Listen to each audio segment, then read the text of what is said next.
Professor over at Lander, and we have Richard Stone here, and we have an election coming up down there in Charleston. In fact, tomorrow night is the big debate between Curtis Bostic and former Governor Mark Sanford. So we thought it'd be interesting to have a little conversation. So how you doing today, Chad? I'm doing very well, thank you. It's good to have you here. It's good to be back. And we also have Richard Stone. He is, let's see, what did you tell me? You were out of school this semester? Yes, I graduated, and I'm actually preparing for my master's program next fall. Next fall. So what are you doing? Are you working or just preparing? I'm working at the moment and preparing. You're working and preparing. Where do you work? I work at the pizza at Edgefield Street, and I'm also applying for a position in the probation office in Greenwood. Okay. All right. Well, that sounds good. So what do you want to be when you grow up?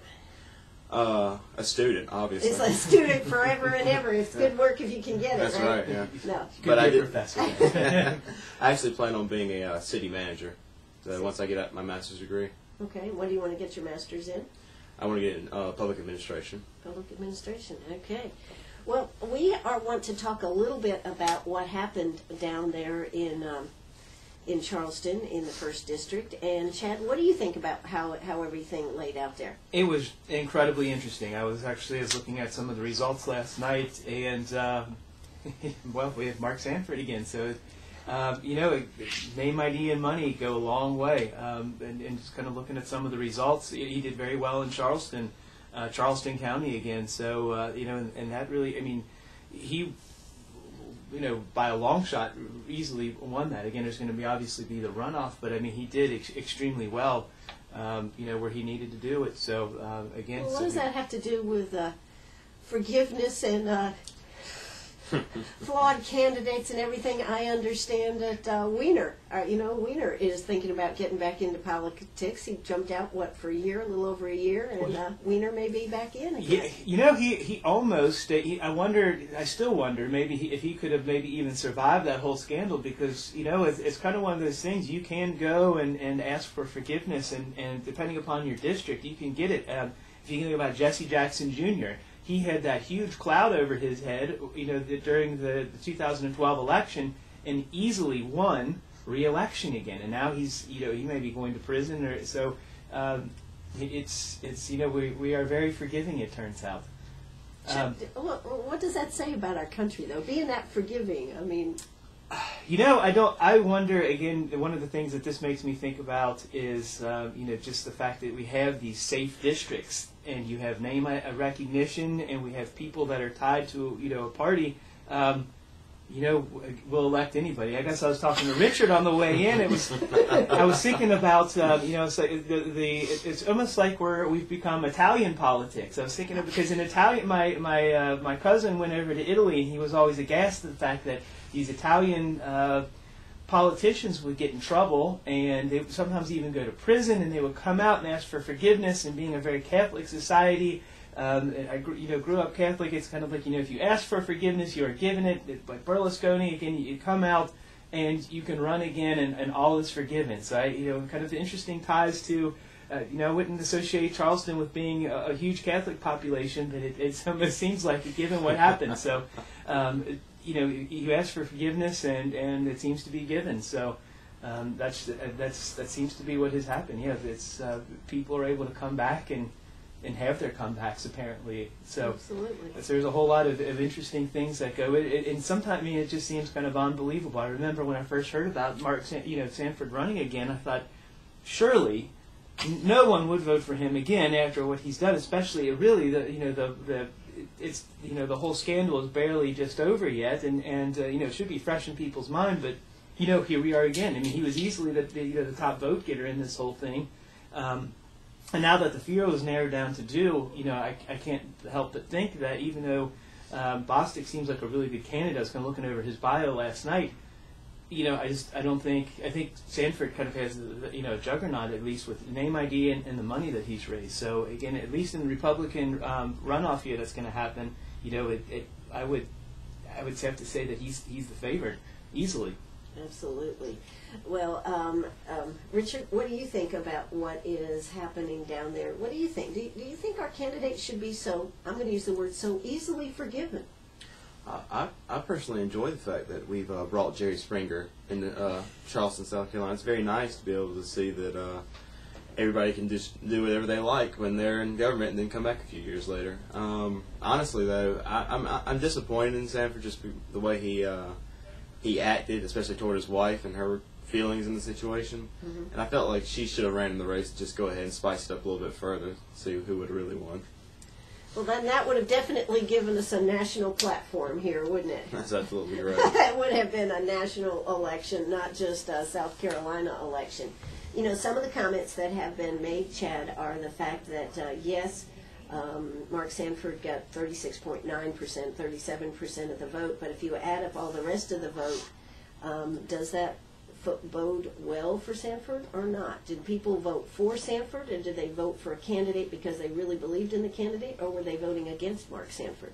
My thought, and this is, I have not, again, I like to use a lot of political maps to kind of give me some of the answers. And what typically happens a lot of in the South, and really anywhere, I mean, not only in the South, but really across the country, is but you have this localism. So my guess is that these people, again, you have a huge number of people who ran in this primary. My guess is that they probably did really well right around where they live, right? Wherever, maybe in and around Beaufort, in and around Charleston County, wherever they happen to be from. Sure. And again, it's interesting. It's like we were looking at a primary in Georgia. And it was really interesting. You didn't have quite as many people run. But again, it was interesting because it broke up perfectly into regions. And it is exactly where those people were from. So my thought is that those people probably did fairly well. I don't know that there was a vote for Sanford. Well, Sanford has that name ID, and he also, it helped that he had the money. But my guess is a lot of these people probably did fairly well in the areas where they're originally from. And I think so they got voter support from their area. They got voter support from their area. And again, and this is kind of a thing where that's one of the interesting things with primaries is you don't have a party ID to grab onto, you just have a name. So I'm sure that these people probably campaigned very heavily in the areas where they're from, and probably did fairly well in their area, but ultimately not enough to carry them. And again, they just don't have that Sanford name. Probably that is what carried them. Now again, that's my guess. I didn't have a chance to map it out by precinct, but I would bet any amount of money that that's probably what happened. And typically what happens is those people, I don't think that they're going to switch. Well, maybe this might be an interesting case, but I doubt that that these are going to be the people who switch over. Now, the key thing is, are they happy enough with Sanford to show up? Because these special elections are really, really tricky.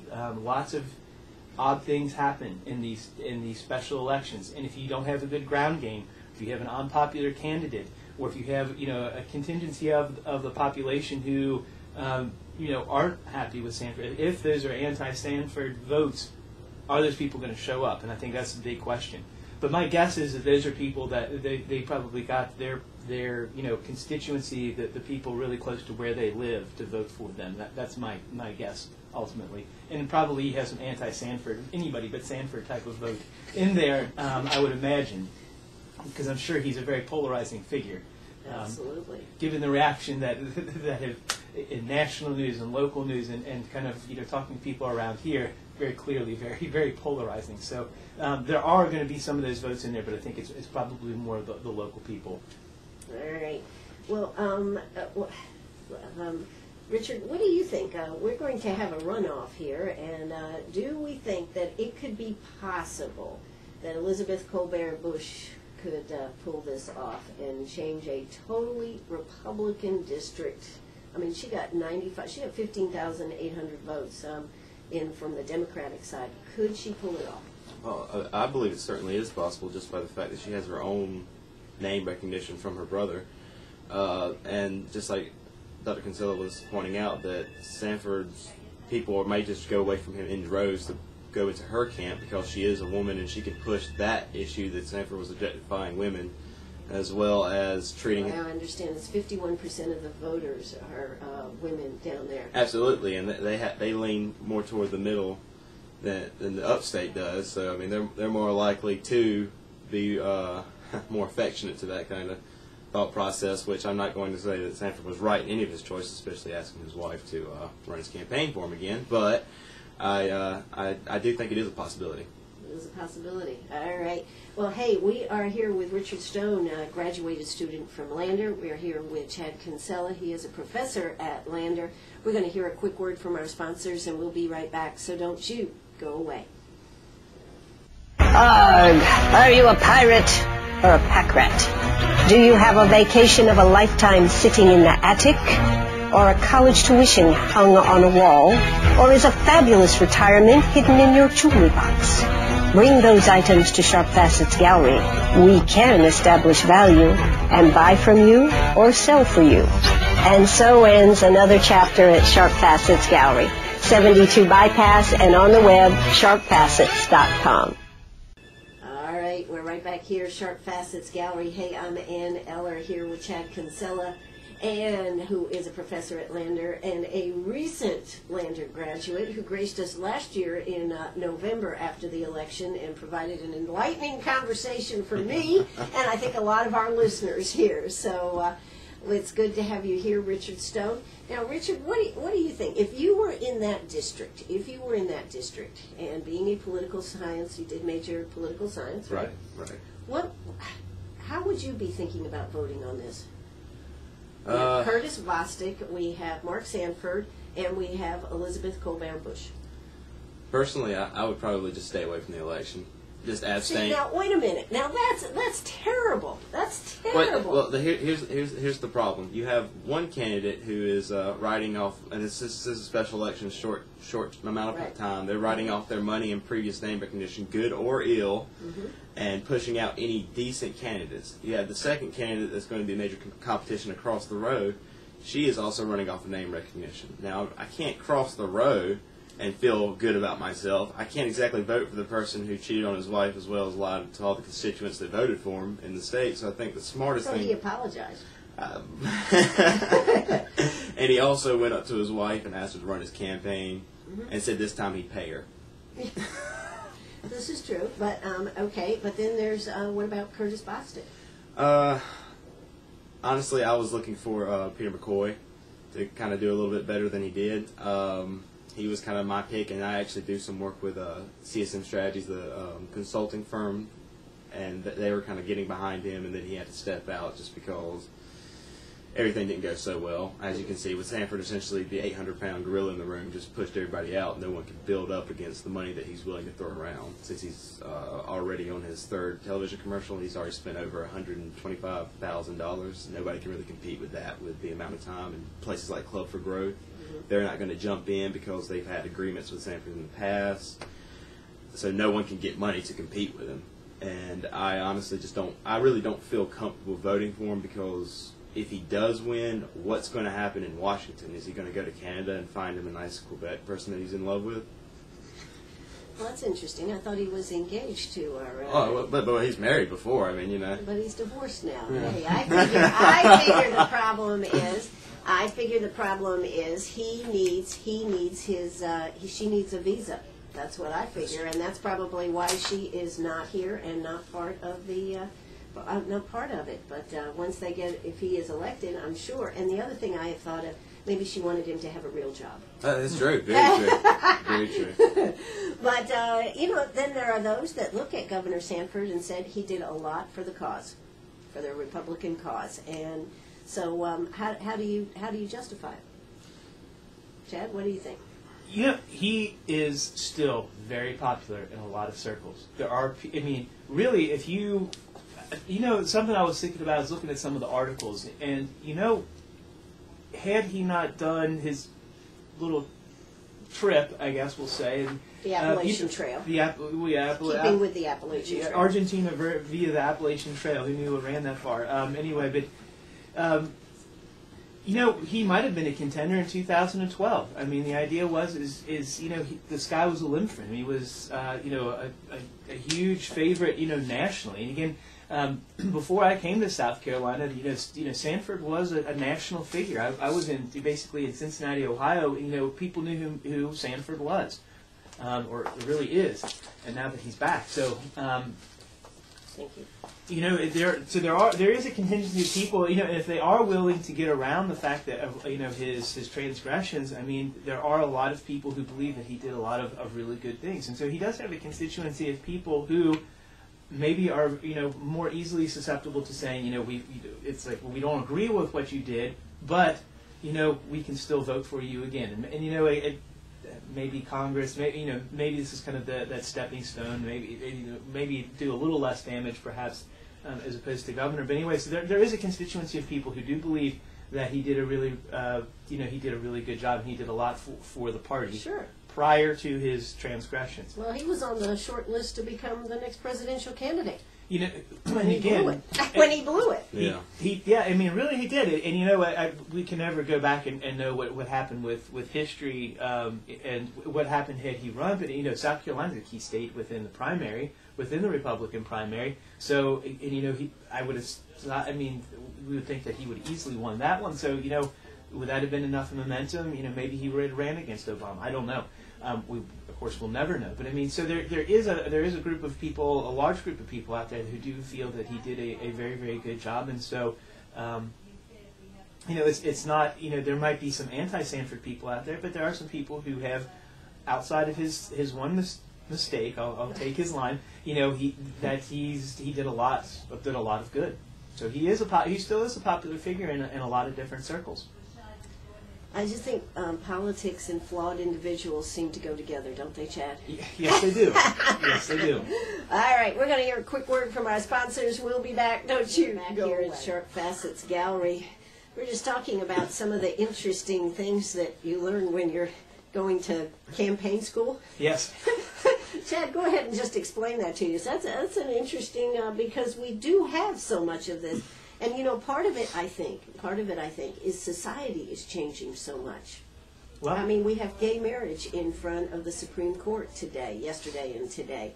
I mean, society is definitely changing. But go ahead and tell us what you were just telling us. Well, I guess, society is changing. Colorado it just repealed a bill that made adultery, it was illegal in Colorado, although I don't think anybody had been, fined or anything with that, but they have just changed that, and they said, it's not something that we want to, legal, be a part of anymore, not that something the government should regulate. So it's kind of this idea is maybe like a hands-off, and personal problems are personal problems, and politics are politics, and maybe they shouldn't go hand-in-hand. And again, so what we were talking about off the air, I had gone years ago when I worked on campaigns. I went to a campaign finance college, where the party will remain nameless, but anyway, there is also that same. There's two. Yeah, there are two. You take your pick, but anyway, so it's both parties offer not only a campaign finance college, but a campaign college. You could go there and learn about how to run a campaign. And part of that class for both of them, at least the last time I looked, was what happens if your candidate cheats on his wife. Typically, it was more male, but if your candidate does some sort of egregious action, usually cheating on his wife, how do you get through the election? So, I mean, this is a part of politics, sadly. But, I mean, it is something that, if you're going to run a campaign, it's something you have to prepare for. And really, it's kind of, kind of now starting to take a moment to think back. I mean, it happens almost, several times every election cycle. I mean, it happens in all kinds of different parts of the country, so we really never ever get to look at it. And people still are able to win election. People are still able to come back.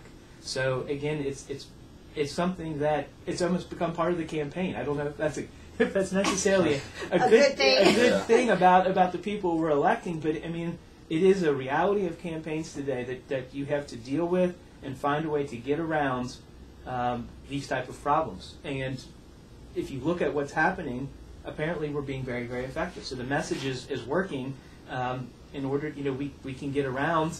So if you do cheat on your husband or wife and want to run for office, we can help you. There's the spin doctors, yes, right? we can spin it in such a way, and you can be forgiven, and you can run, and you can get elected, and go on your merry way. Well, there you go. Richard, though, I do have one little problem with Governor Sanford. I do believe that Governor Sanford believed in term limits, and I do believe that he's already spent 3 terms in Congress. Does that mean if you step out for a few years, you can go back around and start over? I think he's going to forget about that little policy that he was trying to push. It generally only applies to people when they are either about to retire or they don't have they think they're going to take a step up and not have to worry about it any longer. And I don't think we're on. Do you think term limits as a young person here who is now going to have the world in their hands here as we all grow older here, do you think term limits are important? I think they are in a sense, because you do you don't want people just riding the chair all the way into retirement, because they're just, you want some action. I mean, I know our system's built to where it's supposed to take a slow, arduous process that's supposed to come out with the best result, but as we're seeing now in Congress, it's come to the point where it's just nothing is being achieved, and I think that maybe a little fresh blood in there every once in a while would help, and I think term limits would be a good thing because of that. So regardless of what somebody said a few years ago about term limits and they're running today, it doesn't really matter? Now we've got, it doesn't matter that you screwed around, it doesn't matter what you said a few years ago, now what you're saying today? Oh, I mean, I hold him I hold him accountable for everything he said. That's one of the reasons why I would, if I lived in the area, I probably wouldn't vote for him. It's just because if he's going to cheat on his wife, is he going to cheat on my values? Sure. I mean, and one of the things we haven't talked about is, where is his Argentina love person? Yes, where is she? What is going on? Do you think it has something to do that maybe she needs a visa to come back? Could be that. Maybe that's why he's running. My thought is that is probably a person that I'm sure that he loves greatly. Okay. We hope, at least right now. But anyway, so well, when he gets to Congress, there'll be a lot more possibilities. Right. Yes. So there's a whole lot of other. So we hope that we're hoping that it seems like he'll stick with that one. But that's probably not somebody that he would probably want to bring around, even if she did have the visa or whatever she needed to actually be here. That's probably not someone that he would want to take around, because that is going to be a constant reminder of those past transgressions and what he's probably trying to get around. And again, if you think about, like, in the minds of people, in the minds of voters who are going to cast this vote in this special election, that is something that is tied. Sanford and this Argentinian friend, mistress, whatever we want to call her, fiance now. Sorry, is fiance. That's something that's a big negative. So that's probably not something that he wants around, because that is going to constantly remind those voters about the one thing, maybe according to him, that he did wrong during his tenure as governor. And as a politician, you don't want that reminder. Exactly. Well, we've talked a lot about Governor Mark Sanford. We haven't really talked that much about Curtis Bostic. Does anybody have anything about Curtis Bostic? I mean, we do have where Santorum is actually backing Curtis Bostic. Can that make a difference for him? He also has said, I will say this, Curtis Bostic, they are having a big debate tomorrow evening. Curtis Bostic has said that he is not a good debater. So, where is this going to take us? That's what he said. He said that I read this, he's not a good debater. Well, that's a good campaign strategy, actually, because you want to set the bar low, and I'm sure Sanford is a fantastic debater. So again, it's one of those things, you want to set the bar low, and then so we have very, very low expectations for him, and then perhaps maybe he does a good job. He's interesting. I was looking over his bio, and he's got a nice campaign website. Trying to get donations. He has a really good, really a great resume. Really, at any other time, you would think that this would be a really good person.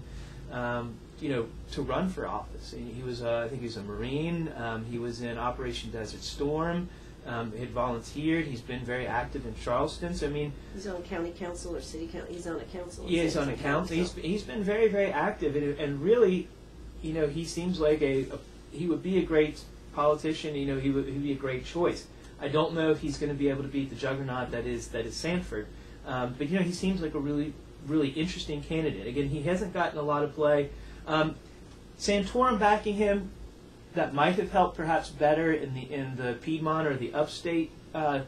Charleston, again, I guess the joke is, I guess what I found here in South Carolina, Charleston's kind of like the country club Republicans, and I guess has been, I was looking at, election data since the 1960s, kind of that idea. So kind of a different type of Republican, I would guess, in Charleston mostly. Now, I'm sure that there are some people who obviously did back Santorum or would like some of the things that Santorum has to say, and that might help. But I think from what I've seen from a lot of election results of past primaries, if you look at the type of Republican that is in and around Charleston, it's a different type of Republican than from the upstate.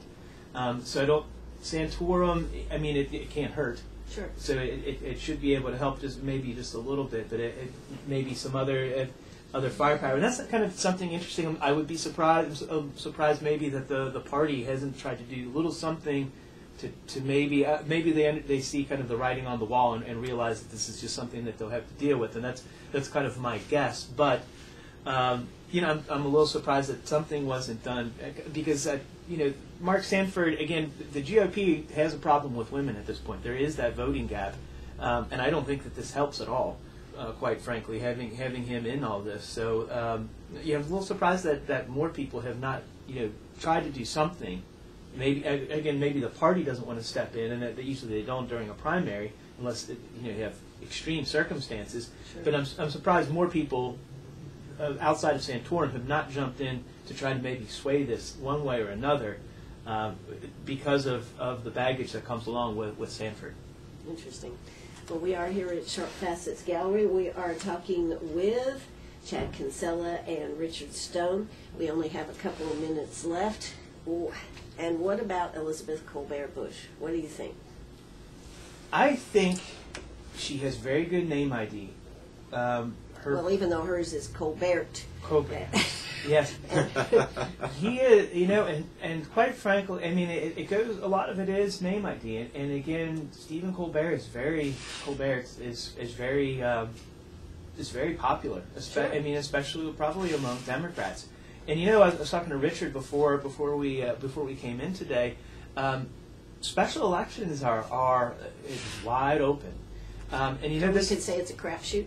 It really is. It could, I mean, anything is possible. Possible. Anything is possible. And it reminds me back in 2006, again, I'm up and around Ohio, so Ohio's 2nd District, and again, I wouldn't expect anybody around here to know anything about that. It is one of the most, more Republican than the 1st District here in South Carolina. Hugely Republican. And again, Rob Portman, who he stepped away, he went to work in the Bush administration, now the U.S. Senator in Ohio, that was his district, and he would win that handily, 80% of the vote typically. Most of the time nobody would run against him. So it was thought, so he left, there was a special election, you know, about the same amount of Republicans ran, and basically it was like 4 Democrats. A Democrat won handily. He was, I can't remember his name, but he was an Iraq war veteran. He was a lawyer and was running against this lady. And again, my prediction was, it's like that district is so Republican that even though you have that Democrat, there's no way that he could possibly win. Sure enough, on that night, it was a nail biter. I think she won by somewhere around 1,000 votes. It was really, really close. So again, everybody had thought that it was Jean Schmidt, I think, and she became a national figure for dubious reasons as well. This is WCRS right here in Greenwood. Go ahead. I'm sorry, I just needed to do that. No problem. But anyway, it was a nail biter. It was a really close election. So, and again, and that was kind of a prognostication of things to come, because 2006 was not a good year for Republicans overall. So, you know, we'll see. You have to have a good ground game, and if she's able to, you know, clearly she has Democrats on her side. She won by 95% of the vote or something along those lines.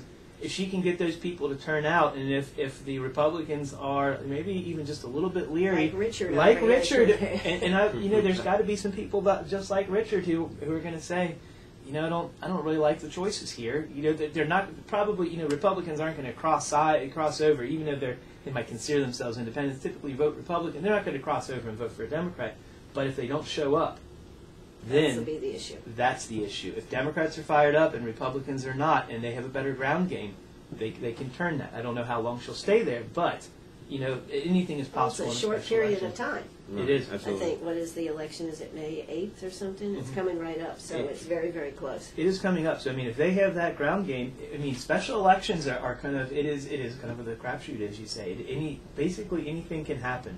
And I have not seen how much money she has or what she has, but I'm sure, you know, she's got a good amount of money. If she, I wouldn't be surprised that she does, and I'm sure if she can show any type of poll that shows that she's close, you know, in the the DCCC steps in and provides some of that ground game and some of that extra money, you know, it's anybody's ballgame at that point. So special elections, be very, very, you know, cautious, because anything can happen in those type of districts. So, Anthony Weiner, again, if you think about that special election, a Republican won that. That is a heavily Democratic district.